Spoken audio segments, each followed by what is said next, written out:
નમસ્કાર. પવિત્ર શ્રાવણ માસની આપ સૌને હાર્દિક મંગલ કામનાઓ. આવો પાવન શ્રાવણ સત્સંગમાં ભાગ 4માં જઈએ તે પહેલા 2 મિનિટ માટે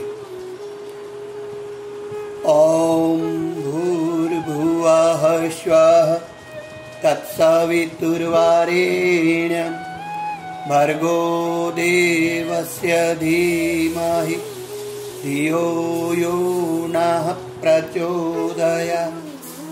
ઓમ ત્ર્યંબકં યજામહે સુગંધિં પુષ્ટિવર્ધનम् ઉર્વારુકમિવ બંધનાन् મૃત્યુર્મોક્ષીયમામૃતા. મૃત્યુંજય મહાદેવ ત્રાહિ મામ શરણાગતમ જન્મ મૃત્યુ જરા વ્યાધિ પીડિતમ કર્મ બંધને. ઓમ શ્રી ગાયત્રી દૈવે નમઃ. ઓમ શ્રી ગુરુ સત્તાય નમઃ. ઓમ શ્રી મહાકાલ ચરણકમલભ્યો નમઃ. આવાહયામિ સ્થાપયામિ પૂજયામિ ધ્યાયામિ તતો નમસ્કારં કરોમિ. કંદાક્ષતમ પુષ્પાણિ ધૂપમ દીપમ નૈવેદ્યમ સમર્પયામિ. શ્રાવણ સત્સંગમાં ભાગ 4માં આજે આપણે જોઈશું ભક્ત કવિ જયદેવનું જીવન ચરિત્ર. આજથી 100 વર્ષ પહેલાની વાત છે. ઉત્કલ દેશના એક ગામમાં એક બ્રાહ્મણ કુટુંબ રહેતું હતું. ભોજદેવ અને રમાદેવી નામે પતિ પત્ની હતા. ગામમાં તેમને પોતાનું એક ઘર હતું. આસપાસ સુંદર બગીચો અને ઘરની પાછળ વાડી હતી. પણ તેમની પરિસ્થિતિ બહુ કંગાલ હતી. તેમને ત્યાં પુત્ર જન્મ થયો. તેનું નામ એમણે જયદેવ પાડ્યું. પુત્ર 6-7 વર્ષનો થતાં જ ભોજદેવ જગત છોડીને ચાલ્યા ગયા. તેના શોક અને વિયોગ દુઃખમાં રમાદેવી પણ 6 મહિનાની અંદર જગત છોડીને ચાલ્યા ગયા છે. હવે જયદેવ એકલો છે, અનાથ નિરાધાર થયો છે. કોઈ કુટુંબીજન નથી. બાળકો એકલા પડતા બગડવાનો સંભવ હોય છે, પરંતુ અહીં જુદું જ જોવા મળે છે. જયદેવ લોકોત્તર નીવડ્યો છે. કેટલાક દિવસ સુધી આડોશીઓ પાડોશીઓએ એનું ધ્યાન આપ્યું. દયાથી એનું લાલન પોષણ કર્યું. પ્રત્યેકને સંસાર હોય છે. દિવસો જતા કાળ દુઃખ ઓછું કરે છે. પાડોશીઓએ પણ હવે એના તરફ જોવાનું ઓછું કર્યું. હવે ફક્ત ઘર અને વાડી એની પાસે રહ્યા હતા. જયદેવને તે વાડીના ઝાડ ઉપર ખૂબ પ્રેમ હતો. અગાઉ લોકો ઝાડ ઉપર બહુ પ્રેમ કરતા. સ્વાધ્યાય પરિવારના દાદાએ પણ છોડમાં રણછોડની ભાવના આપી ઝાડ પ્રતિ પ્રેમ આપણો વધે, વિકાસ પામે એ માટે અદ્ભુત પ્રયત્નો કર્યા છે. ઝાડને પોતાના આત્મીય કુટુંબીજન ગણતા હતા. જયદેવની બા હંમેશા તેને કહેતી, જયદેવ આપણી પાસે પૈસો નથી, વૈભવ નથી, પોતાનો વારસો આપણા પૂર્વજોએ આપણી પાસે કંઈ રાખ્યો નથી, પણ યાદ રાખ બેટા, આપણે કયા વંશના છીએ? આપણે હર્ષના કુટુંબીજન છીએ. આપણા પૂર્વજો પાસેથી જ્ઞાનનો અદ્ભુત વારસો આપણને મળેલો છે. સવારના પ્રહરે ગોત્ર નામોચ્ચાર કરવો જોઈએ. એનાથી આપણામાં અસ્મિતા નિર્માણ થાય છે. આપણને લાગવા માંડે કે આપણે કયા વંશના છીએ. આડું અવળું વર્તન આપણને શોભે નહીં. અને તેથી તો જયદેવની બા હંમેશા એમના પૂર્વજોની વાત કહેતી હતી. બાએ સિંચેલા સંસ્કારને લીધે પૂર્વજોની પરંપરાને યાદ કરી અને ભણવાનો વિચાર કરે છે. ભણવાની શરૂઆત કરે છે. હવે કોઈના ઘેર ન જમતા જયદેવ માધુકરીની શરૂઆત કરે છે. માધુકરીમાં જે કંઈ મળે, દાળ શાક બધું એક જ વાસણમાં લેવાનું. ભાત રોટલી અથવા તો બીજું જે કંઈ મળે તે બીજા વાસણમાં લેવાનું અને અસ્વાદ વૃત્તિથી ખાવાનું. માધુકરીમાં અમુક 5 જ ઘેર માગવાનું આવું વ્રત હોય છે. 5 ઘેરથી કદાચ કંઈ ન મળે તો તે દિવસે ઉપવાસ પણ કરવાનો હોય છે. જયદેવ પણ ચૈત્ર વૈશાખના બળતા બપોરે ખુલ્લામાં બળતા પગે અબોટલું પહેરી એક હાથમાં તપેલું, બીજા હાથમાં લોટો લઈ અને નીકળી જતો. ઓમ ભવતી ભિક્ષામ દેહી આમ કહી જે કઈ દાળ શાક મળે તે બધું એક પાત્રમાં નાખે, બાકીનું ભાત રોટલી જે કંઈ મળે તે બીજા પાત્રમાં નાખે. મળેલા રોટલા દાળમાં નાખી દે છે અને ઘેર આવીને જમે. વધેલો ભાત સાંજે ખાય. આવી રીતે જયદેવ આ રીતે જીવીને અભ્યાસ કર્યો છે. સગવડમાં અભ્યાસ શક્ય નહીં. સુખાર્થી ન કુતો વિદ્યા, સુખાર્થીને વિદ્યા કેવી રીતે મળે? અભ્યાસ પૂરો થયો ત્યાં સુધી જયદેવે આવી રીતે જીવન વિતાવ્યું છે. તેનો અભ્યાસ તીવ્રતાથી ચાલતો હતો. ઉત્કૃષ્ટ બુદ્ધિમત્તા, એની સાથે સાથે વિનમ્રતાથી એણે ગુરુનો પ્રેમ પણ મેળવ્યો હતો. તેણે સહજીવન પણ મેળવ્યું હતું. સહજીવન જીવવા મળવું એ બહુ મોટા ભાગ્યની વાત છે. બીજાનો પ્રેમ જીતી લેવો એ એક સ્વતંત્ર સંસ્કાર છે. જયદેવ યોગ્ય રીતે અભ્યાસ કરતા કરતા બીજા બધાઓનો પ્રેમ પણ જીતી લીધો છે. તેને સરસ્વતી ઉપર પ્રેમ છે એટલું જ નહીં, પણ સરસ્વતીને પણ તેના ઉપર પ્રેમ છે. તે રાજાશ્રિત થયો નહીં. વિદ્યા મેળવતા મેળવતા જીવનનો અર્થ તેણે બરાબર સમજી લીધો છે. તે તેજસ્વી થયો છે. વિદ્યાભ્યાસ કરતા કરતા શ્રી કૃષ્ણ ભક્તિ તેના જીવનમાં આવી અને અંતઃકરણમાં વસી ગઈ છે. તેના લીધે હૃદય ભરાઈ આવતું હતું. જે ભક્તિએ નારદ અને સુખદેવજીને ગાંડા કર્યા હતા તે ભક્તિ જયદેવજીના જીવનમાં પણ દેખાય છે. રાજ્યાશ્રય લેવાને બદલે શ્રી કૃષ્ણ ભક્તિમાં મસ્ત બની તે ઘરમાં જ રહેવા લાગ્યા છે. જયદેવમાં વિદ્યા અભ્યાસ અને પ્રખર બુદ્ધિ હોવા છતાં તે જ્યારે રાજ્યાશ્રય લેવાને બદલે ભક્તિમાં તલીન થવા લાગ્યો ત્યારે ગામના લોકોને લાગ્યું કે આનું બધું ભણતર ફોગટ ગયું. લોકો એને ગાંડો સમજવા લાગ્યા અને આમે ભક્તોને લોકો ગાંડા જ કહે છે. ગાંડાની વણઝાર, આ તો ગાંડાની વણઝાર, એનો ગણતા ન આવે પાર, આ તો ગાંડાની વણઝાર. ગાંડા થાય એ જ ભક્તિ કરી શકે છે. ગામના એક સાહુકારની વક્ર દ્રષ્ટિ એના પર પડે છે. જયદેવનું ઘર પચાવી લેવા તે એક યુક્તિ રચે છે, પ્રપંચ રચે છે. તે જયદેવના પિતા ઉપરનું લેણું કાઢે છે અને જયદેવ પાસેથી તે વસૂલ કરવા ખોટી વિગતો રજૂ કરે છે. લેણા પેટે જયદેવ પાસેથી ઘરની માંગણી કરે છે. ત્યારે જયદેવ નમ્રતાથી કહે છે કે જો આટલું બધું લેણું હતું તો આટલા દિવસ કેમ વાત ન કરી? વહેલા હું હતું ને. આ પ્રસંગથી જયદેવને દુઃખ કે આશ્ચર્ય કંઈ જ થતું નથી.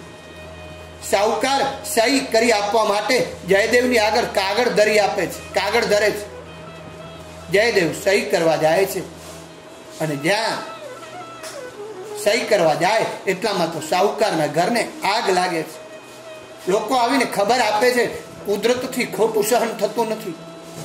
એ સાહુકાર ખોટું ના કર.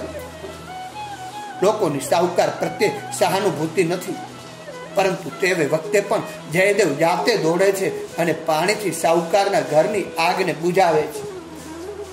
જયદેવના આ દિવ્ય વર્તનથી સાહુકારને ખૂબ પશ્ચાતાપ થાય છે.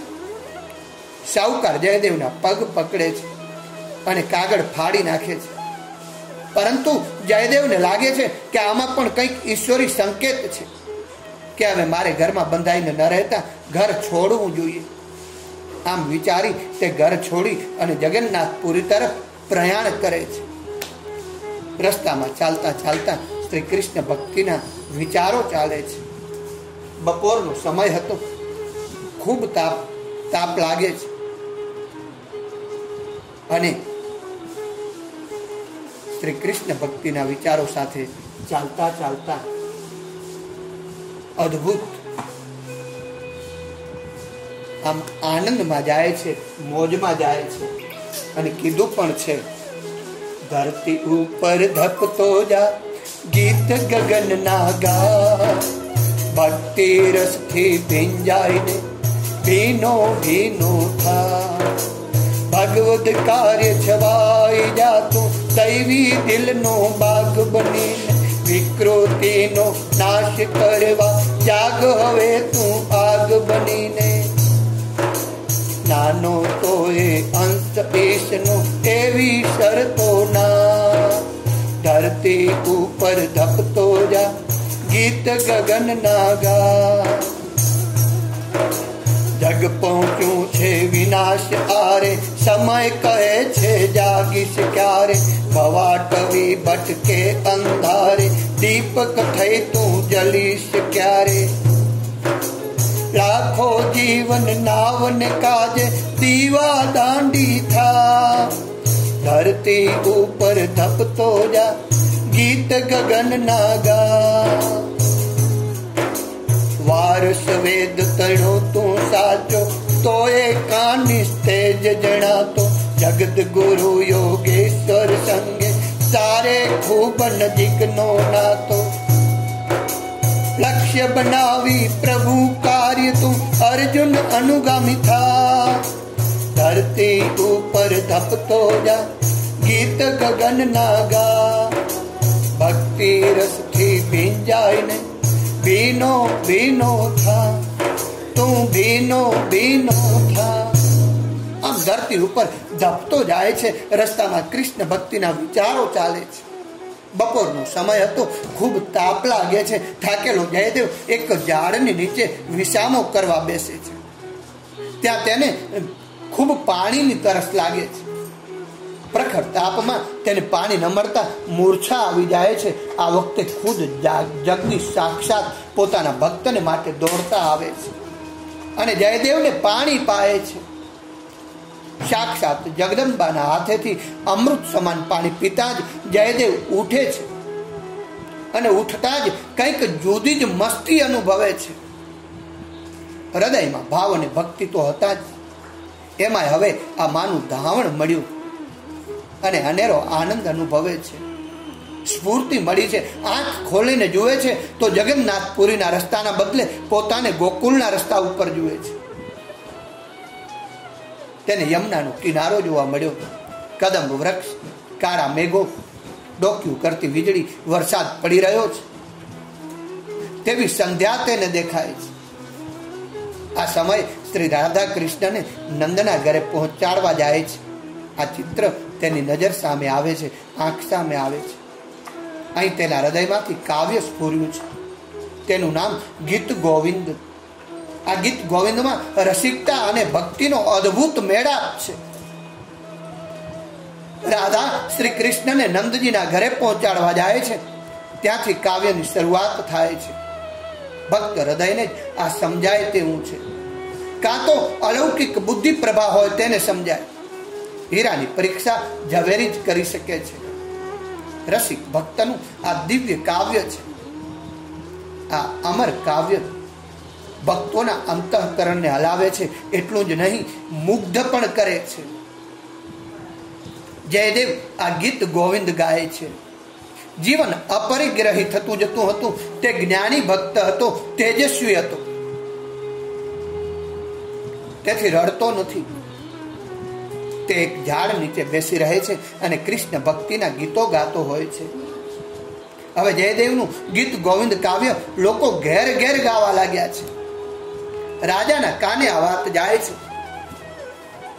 રાજાએ પણ એક કાવ્ય બનાવ્યું હતું અને તે સ્તુતિ કાવ્ય લોકોમાં મફત વહેંચ્યું હતું, પણ તેને યશ નહોતો મળ્યો. રાજાને ખૂબ દુઃખ થાય છે. આ જગતમાં ગુરુ મંત્ર, છોકરી કે વેદ વિદ્યા આપવાથી કોઈ લેતું નથી અને તેની કિંમત રહેતી નથી, પણ રાજાને આ ખબર નથી.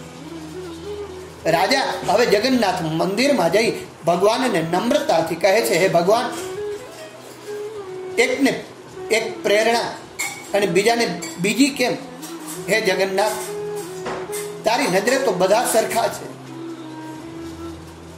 તે મને વૈભવ આપ્યો અને મેં વૈભવ અપનાવ્યું.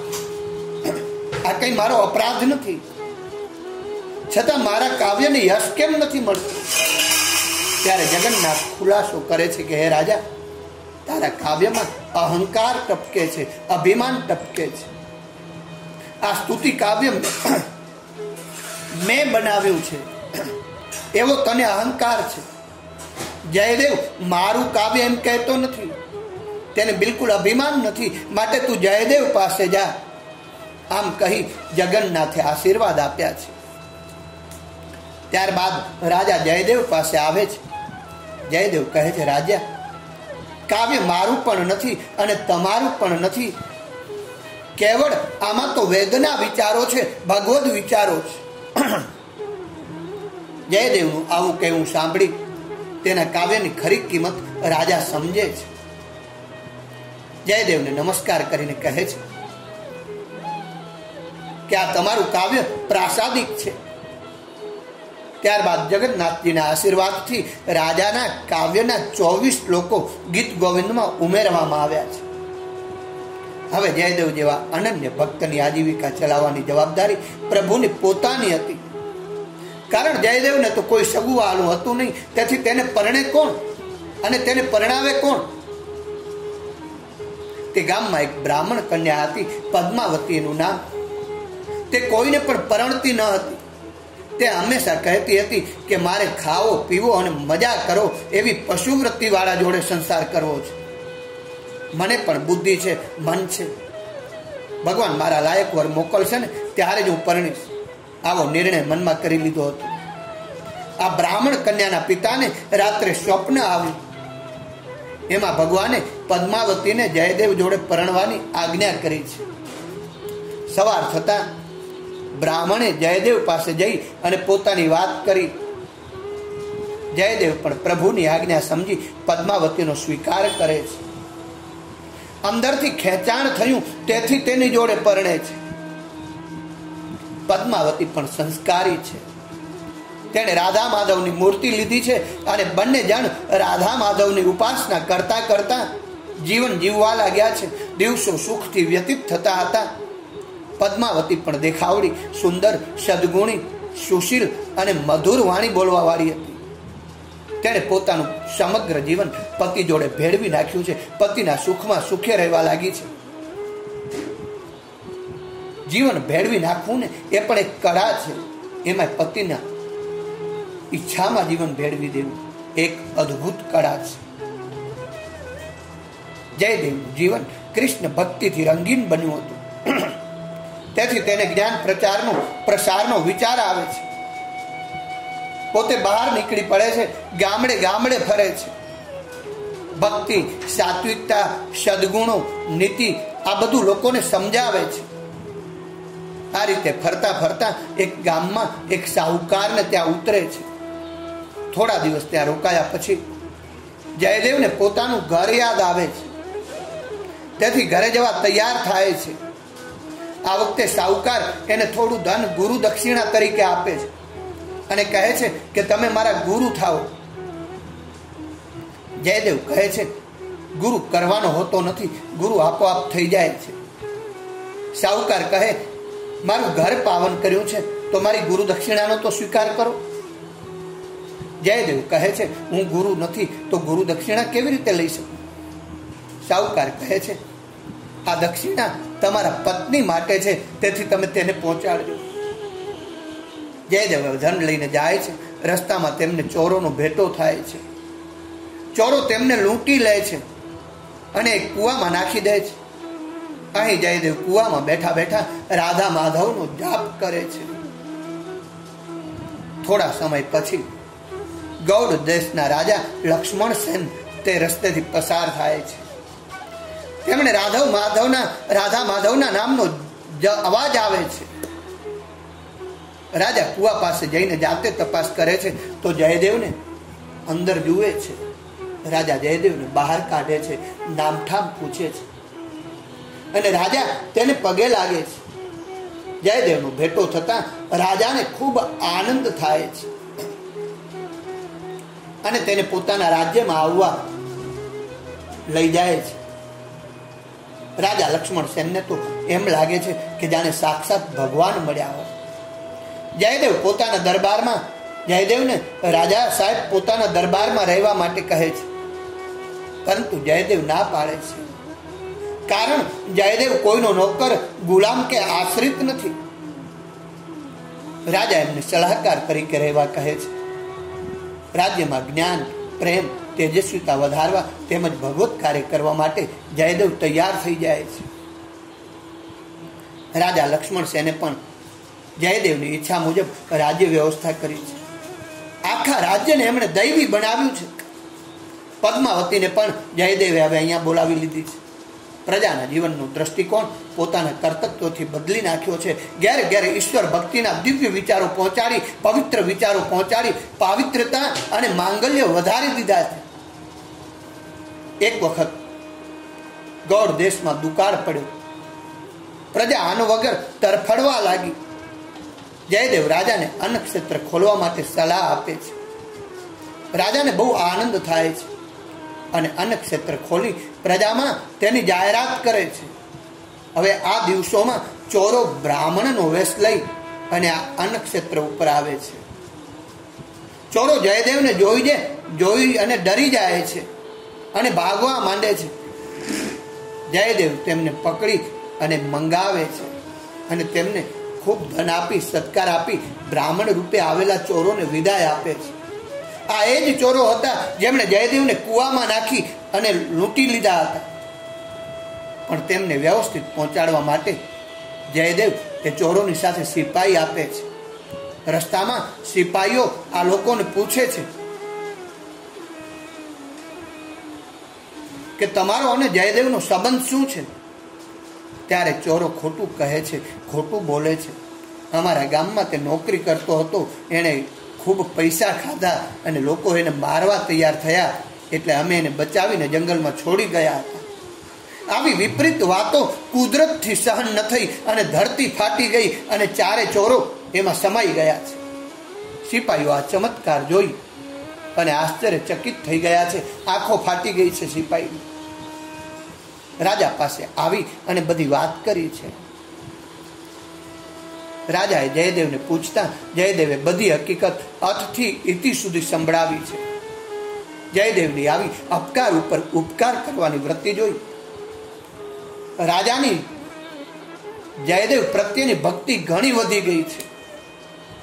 તો રાજ્ય કારભાર પણ ખૂબ સુંદર રીતે ચાલવા લાગ્યો છે. જયદેવે આવું કાર્ય કર્યું તેવી રીતે પદ્માવતી પણ પ્રધાન પત્ની તથા રાણી સાથે મળીને સદવિચાર વિનિમય કરતી હતી. તેથી રાજમહેલમાં પણ તેનું પણ આગવું સ્થાન હતું. એકબીજા વગર એકબીજાને ચાલે નહીં તેવી રીતે પદ્માવતી પૂરા રાજ પરિવારમાં ભળી ગઈ હતી. એક વખત સરસ મજાનો વિચાર વિનિમય ચાલતો હતો અને એટલામાં રાણીના ભાઈના મૃત્યુના સમાચાર આવે છે. સાથે સાથે તેની સ્ત્રી તેના ધણી પાછળ સતી થાય છે તેવા સમાચાર મળે છે. રાણી અને પ્રધાન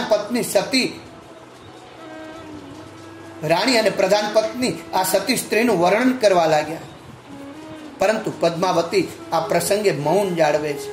એક અક્ષર પણ બોલતી નથી. રાણીએ પૂછ્યું, કેમ બોલતા નથી? પદ્માવતી સ્પષ્ટ બોલવા વાળી હતી. તે કહે છે, ભગવાને આપણને આ સુંદર શરીર આપ્યું છે, તેથી આ શરીર ઉપર ભગવાનની માલિકી છે. આ શરીર ઉપર આપણી માલિકી નથી અને એટલે જ આત્મહત્યા કરવી એ પાપ છે. આ શરીરને ફેંકી દેવાનો આપણને કોઈ અધિકાર નથી, મારી નાખવાનો કોઈ અધિકાર નથી. આ તો કાયરનું કૃત્ય છે. અને આવું સ્પષ્ટ વાક્ય સાંભળતા જ રાણીને ખૂબ દુઃખ થયું છે. રાણી ચીડાઈને પૂછે છે પદ્માવતીને, પતિ પાછળ પત્ની સતી થાય એમાં ખોટું શું છે? ત્યારે પદ્માવતી કહે છે, પતિ પાછળ દેહ ફેંકી દે તે સતી ના કહેવાય. રાણી પૂછે છે, ત્યારે સતીની તમારી શું વ્યાખ્યા છે? ત્યારે પદ્માવતી કહે છે, પત્નીની પતિ સાથે એટલી બધી એકાત્મતા હોવી જોઈએ, એટલી બધી આત્મીયતા હોવી જોઈએ કે ધણીના દેહાંતના ખબર મળતા જ એ ધણીયાણીનો શ્વાસ બંધ થઈ જાય. આને સતી કહેવાય. ચંદ્ર ડૂબ્યા પાછળ ચંદ્રિકા ડૂબે તેમ ધણી પાછળ ધણિયાણી જાય, પરંતુ જો ધણિયાણીનો શ્વાસ ન જાય તો તેને પોતાનું શરીર ફેંકી દેવાનો કોઈ અધિકાર નથી, એની પાછળ મરવાનો કોઈ અધિકાર નથી. પદ્માવતીનું આવું સ્પષ્ટ વક્તવ્ય આ રાણીથી સહન થઈ શક્યું નહીં. રાણીને એમાં પદ્માવતીનો અહંકાર દેખાયો. તેથી રાણી એક કાવતરું યોજે છે, એક પ્રપંચ યોજે છે. લક્ષ્મણસેન રાજાને શિકાર કરવાનો બહુ શોખ હતો. ક્ષત્રિયો માટે મૃગયા શાસ્ત્રીય દ્રષ્ટિથી પણ યોગ્ય છે. જયદેવ પણ ઘણી વખત રાજા સાથે મૃગયા કરવા, શિકાર કરવા જાય છે અને ઘણી વખત રાજા એમને લઈ પણ જાય છે. પણ તે શિકાર માટે નહીં, એક બાજુ ઝરણાના કિનારા ઉપર બેસી તે પ્રકૃતિનું દિવ્ય સૌંદર્ય જોતા રહે અને પ્રભુ ચિંતનમાં મસ્ત બની સમય પસાર કરતા રહે. એક વખત લક્ષ્મણસેન રાજા શિકાર માટે ગયા છે, ત્યારે જયદેવ પણ એમની સાથે જાય છે. કપડા ઉતારી તે ઝરણા પાસે બેઠા હતા. એ વખતે રાણીએ અગાઉથી શીખવી રાખેલા 2 નોકરો ત્યાં જાય છે અને જયદેવનું વસ્ત્ર લઈ લે છે. જંગલમાં એકાદ જાનવરને મારી જયદેવનું વસ્ત્ર જાનવરના લોહીથી ભીંજવી રાણીના મહેલ તરફ દોડતા જાય છે. એ વખતે રાણી અને પદ્માવતી બંને સાથે બેઠેલા હોય છે. ત્યાં નોકરો આવે છે અને જયદેવનું લોહીથી ખરડાયેલું વસ્ત્ર બતાવીને કહે છે કે જયદેવને જંગલમાં સિંહે મારી નાખ્યા છે અને જયદેવ આપણને છોડીને ચાલ્યા ગયા છે. અને આ શબ્દો સાંભળતા જ પદ્માવતી ત્યાં જ ઢળી પડે છે અને પોતાના પ્રાણ છોડે છે. હવે રાણી ખૂબ ગભરાય છે. એને સ્વપ્ને પણ કલ્પના ન હતી કે પરીક્ષા લેવા જતા આવી ઘટના બનશે. પણ હવે શું થાય? લક્ષ્મણસેન રાજા શિકારેથી પાછા આવે છે ત્યારે આખી વાતની એને ખબર પડે છે. રાજાને ખૂબ ક્રોધ ચડે છે અને રાણીને મારવા માટે નગ્ન તલવાર લઈને આવે છે. પરંતુ જયદેવના પગ પાસે બેસીને સાંભળેલું તેને યાદ આવે છે કે સ્ત્રીવધ શાસ્ત્રકારોએ નિંદેલ છે, નિંદા કરી છે, સ્ત્રીની હત્યા થાય નહીં. તેથી બહાર કાઢેલી તલવાર પાછી મ્યાનમાં રાખે છે. રાણીના આવા કાવતરાથી બેઆબરૂ થવાની છે. તેથી રાજાને બહુ દુઃખ થાય છે. રાજા પોતે મરવા તૈયાર થાય છે, કારણ કે આમાં પોતાનો જ દોષ એને દેખાય છે. મારી પત્નીમાં આવા ક્ષુદ્ર વિચારો કેમ રહ્યા? આની જવાબદારી મારી છે. મારી પત્નીમાં આવા વિચારો રહેવા જ ના જોઈએ. આમ વિચારી તે પુરુષે સ્ત્રીના વિચારોને, વિકારોને તથા વૃત્તિને સંભાળવાના હોય છે. આ તરફ જયદેવે પણ પદ્માવતીના મૃત્યુના સમાચાર મળે છે. રાજા ખૂબ મૂંઝાય છે. રાજાને થાય છે કે જયદેવને હવે જવાબ શું આપવો? આ જયદેવે પોતાના રાજ્યના ગામડે ગામડે જઈ અને લોકોમાં ચૈતન્ય રેડ્યું હતું, પ્રાણ રેડ્યા હતા, એનો ઉત્સાહ વધાર્યો હતો, એની અંદર ઉત્સાહ પ્રગટાવ્યો હતો. લોકોના જીવન સંસ્કારી બનાવવા માટે એણે પોતાના લોહીનું ટીપે ટીપું ખર્ચ્યું છે. અને તેની સાથે આવા મહાપુરુષ સામે મારી રાણી આવું કાવતરું કર્યું. પદ્માવતીએ પોતાનું જીવન જયદેવમાં ભેળવી નાખ્યું હતું. ગુણ દોષ બંનેના એક જ હતા અને તેથી જ તેનું જીવન આદર્શ હતું. આના લીધે રાજાને પણ ઘણું દુઃખ થયું છે. આખરે તે જયદેવને મળવા જાય છે. જયદેવની પાસે દુઃખિત હૃદયે થયેલ અપરાધ માટે રાજા અત્યંત ગદગદિત થઈ જાય છે અને મરવા તૈયાર થઈ જાય છે. જયદેવને રાજા કહે છે, આ બધા દુઃખનું મૂળ કારણ મારી રાણી છે. આ ઘટનાનું કારણ મારી રાણી છે. પરંતુ રાણી અસંસ્કારી રહી, કુસંસ્કારી રહી, તે દોષ જયદેવ મારો છે. આમ કહી રાજા પોતાના ઉપર બધો દોષ રાણીનો વહોરી લે છે અને જાતે મરવા તૈયાર થાય છે.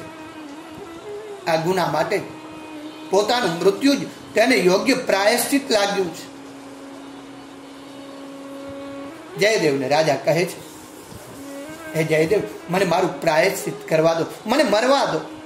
હું જો આ રીતે નહીં મરું તો જીવનભર મને આ વિચારો સતાવશે, દુઃખી કરશે કે હું દુષ્ટ પત્નીનો ધણી છું, એક કુવિચાર ધારણ કરનારી પત્નીનો ધણી છું.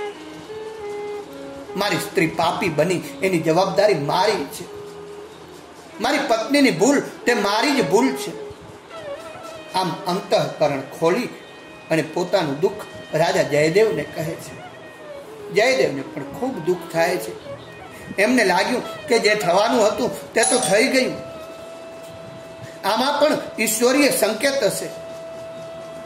જયદેવ પાસે મહાન ભક્તનું હૃદય હતું. એ ખોલજો. તેમને થયું કે ગમે તે થાય પણ રાજા ન મરવો જોઈએ. જયદેવને રાજાની મુશ્કેલીથી સમજાય છે. રાજા રાણીને મારી શકતો નથી, એમ પોતે પણ જીવી શકતો નથી. જયદેવ શાંતિથી વિચાર કરે છે. તેમને થયું કે આ રાજા કેવળ સુખોપભોગ કરવા વાળો રાજા નથી, કેવળ સુખોપભોગ ભોગવવા વાળો રાજા નથી, પણ લોકોનું જીવન દૈવી બને તે માટે એણે પોતાનું સમગ્ર જીવન ખર્ચી નાખ્યું છે. જયદેવ પદ્માવતીને હાથ મારીને ઉઠાડે છે, પરંતુ મૃત્યુ પામેલી પત્ની ઉઠતી નથી. ત્યારે જયદેવ બધાને બહાર જવા કહે છે અને રાજાને વીણા લાવવા કહે છે. વીણા હાથમાં લઈ અને જયદેવ અત્યંત કારુણ્ય ભાવથી ભગવાનની પ્રાર્થના કરે છે અને પ્રભુ પાસે પત્નીનું આયુષ્ય માગે છે. હે પ્રભુ, મેં કોઈની પાસેથી કોઈ દિવસ કાંઈ પણ માંગ્યું નથી. કોઈની પાસેથી નહીં, મેં તારી પાસેથી પણ કોઈ દિવસ કાંઈ માંગ્યું નથી. મારા માટે માગીને તમને કોઈ દિવસ મેં અગવડમાં પણ નાખ્યા નથી. પરંતુ જો સેંકડો લોકોના જીવન સુધારનાર રાજા ચાલ્યો જાય તો તે બહુ અયોગ્ય થાય છે. રાજાએ પોતાનું જીવન તમારા માટે વાપર્યું છે, માટે રાજાને બચાવવા ખાતર મારી પત્નીને તું જીવિત કર. હે પ્રભુ, તું જીવિત કર. ત્યારબાદ હાથમાં વીણા લઈ અત્યંત કારુણ્યપૂર્ણ રૂપે મધુર આલાપથી ગોવિંદ ગીત ગાય છે. પથ્થર પણ પીગળી જાય એવું ગોવિંદ ગીત જ્યારે જયદેવ ગાય છે, તેમાં હૃદય છે, પ્રેમ છે, ભાવ છે. જીવનમાં પહેલી જ વાર વીણા હાથમાં લઈ અત્યંત ભાવપૂર્ણ ભક્તિથી આ જયદેવ ગોવિંદ ગીત ગાય છે. આ ભક્તનો ભાવપૂર્ણ અવાજ બ્રહ્માંડ ભેદીને જગદીશ પાસે પહોંચે છે. ભગવાને ગીતામાં કહ્યું છે કે યોગ ક્ષેમમ વહામ્યહમ.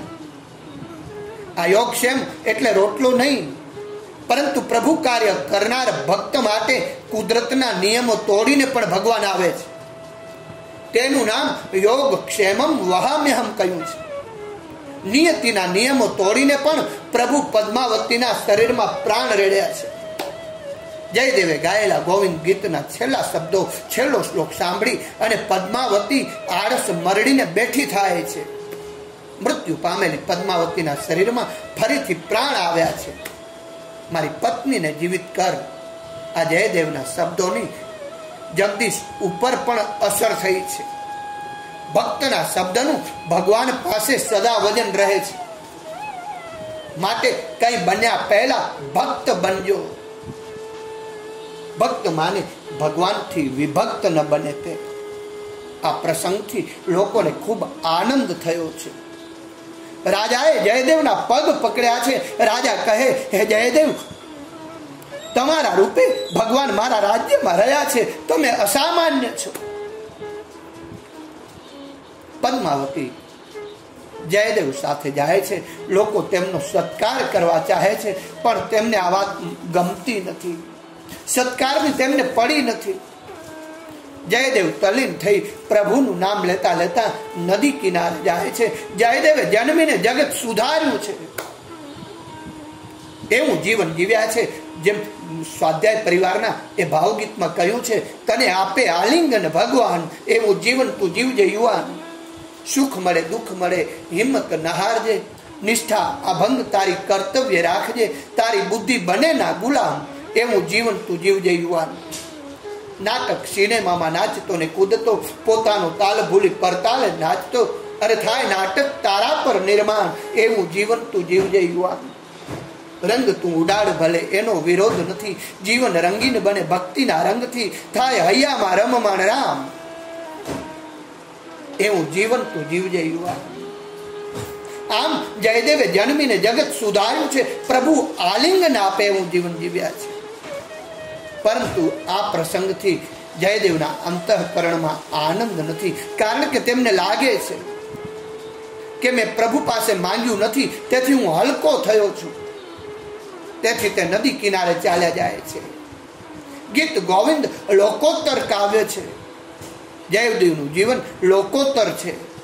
તેની બુદ્ધિ પ્રતિભા લોકોત્તર છે. ગીત ગોવિંદ કાવ્યમાં જયદેવે પોતાના પ્રાણ રેડ્યા છે. ભગવાન પોતાના ભક્તો માટે શું નથી કરતા?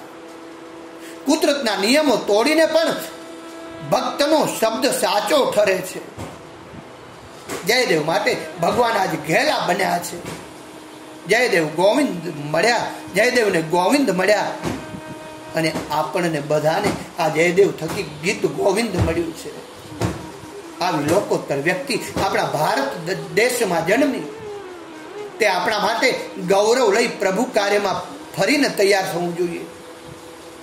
આ વંદનીય ભક્ત કવિ જયદેવને પાવન શ્રાવણ માસના આજ ચોથા દિવસે અનંત પ્રણામ કરી અને આ દૈવી જીવન ચરિત્રને આપણા જીવનમાં ઉતારવાનો પ્રયત્ન કરીએ. સાથે સાથે ઋષિ સંદેશ દ્વારા નિષ્કામ ભાવથી આ દિવ્ય પવિત્ર શ્રાવણ માસમાં ભગવાન શિવની દિવ્ય પ્રેરણાથી આ દૈવી ચિંતન, આ દૈવી ચરિત્ર જ્યારે આપ સૌની સાથે પહોંચ્યું છે, સૌની પાસે પહોંચ્યું છે, ત્યારે આપ સૌ પણ ખૂબ ભાગ્યશાળી છો. આ ઋષિ સંદેશ ચેનલને સબસ્ક્રાઇબ કરી અન્ય પોતાના સ્નેહી, સ્વજન, ગ્રુપ, સર્કલ જનજનમાં આ ઋષિ સંદેશને ફોરવર્ડ કરી દૈવી સંસ્કૃતિ, ઋષિ સંસ્કૃતિ, સતયુગી સંસ્કૃતિ લાવવામાં સહભાગી બનશો, એ જ અપેક્ષા સર આજનું આ દિવ્ય ચિંતન ભગવાન શ્રી સદાશિવના ચરણોમાં શ્રી કૃષ્ણાર્પણ કરશું. આવતીકાલે એવું જ અદ્ભુત ચરિત્ર અવિકસિત ઉપર આપણે ચર્ચા કરીશું. અદ્ભુત ચરિત્ર છે, મારું તમારું જીવન પરિવર્તન કરનાર આ દિવ્ય ચરિત્ર શ્રાવણ માસમાં નિયમિત સાંભળતા રહેશો એવી શુભકામના સૌને. ઓમ નમઃ શિવાય. જય શ્રી કૃષ્ણ. જય ગુરુદેવ.